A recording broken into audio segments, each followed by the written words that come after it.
नमस्कार, मैं हूं कोसी जायसवाल और आप देख रहे हैं केजे इंडिया और मैं हूं आस्था आपके साथ। ईरान और इजराइल के बीच जंग की शुरुआत हो चुकी है, जिसकी वजह से एक बार फिर से मिडिल ईस्ट में उथल पुथल मच गया है। इस बार इजराइल के साथ अमेरिका ने भी ईरान पर हमला किया है।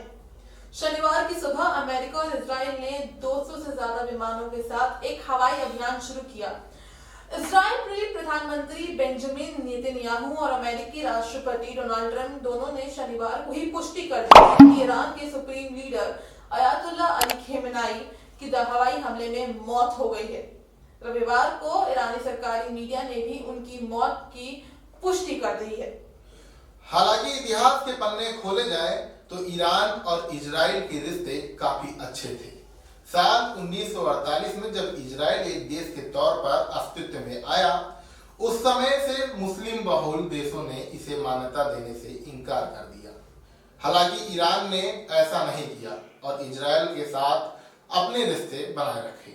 भले ही ईरान ने आधिकारिक तौर पर इजराइल को मान्यता नहीं दी, लेकिन दोनों देशों ने साझा मुद्दों पर अपने रिश्ते बनाए।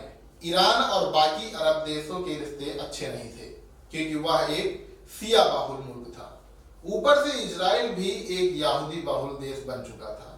उस समय अमेरिका के ईरान और इजराइल दोनों के साथ अच्छे रिश्ते थे। इस वजह से ईरान और इजराइल भी एक दूसरे के करीब आ गए। ईरान इजराइल को तेल भी देता था। लेकिन दोनों देशों की ये दोस्ती कट्टर दुश्मनी में कैसी तब्दील हो गई? दरअसल साल 1979 में इस्लामिक क्रांति के बाद शाह का शासन खत्म हुआ और इस्लामिक रिपब्लिक ऑफ ईरान की स्थापना हुई। तब इजराइल को लेकर ईरान का रुख बदलने लगा।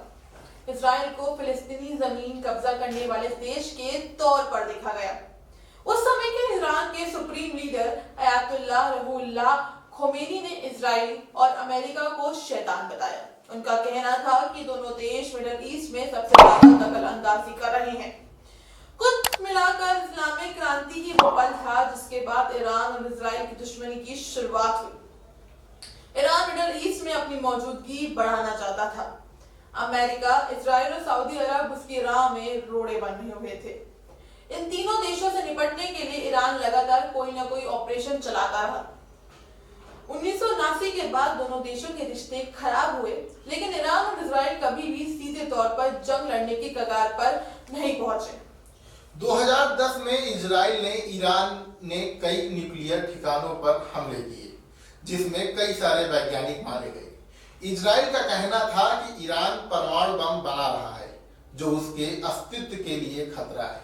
इजराइल ये भी आरोप लगाता रहा कि ईरान गाजा पट्टी में हमास और लेबनान में हिजबुल्लाह जैसे चरमपंथी संगठनों को फंड देता है, ताकि उस पर हमला किया जा सके।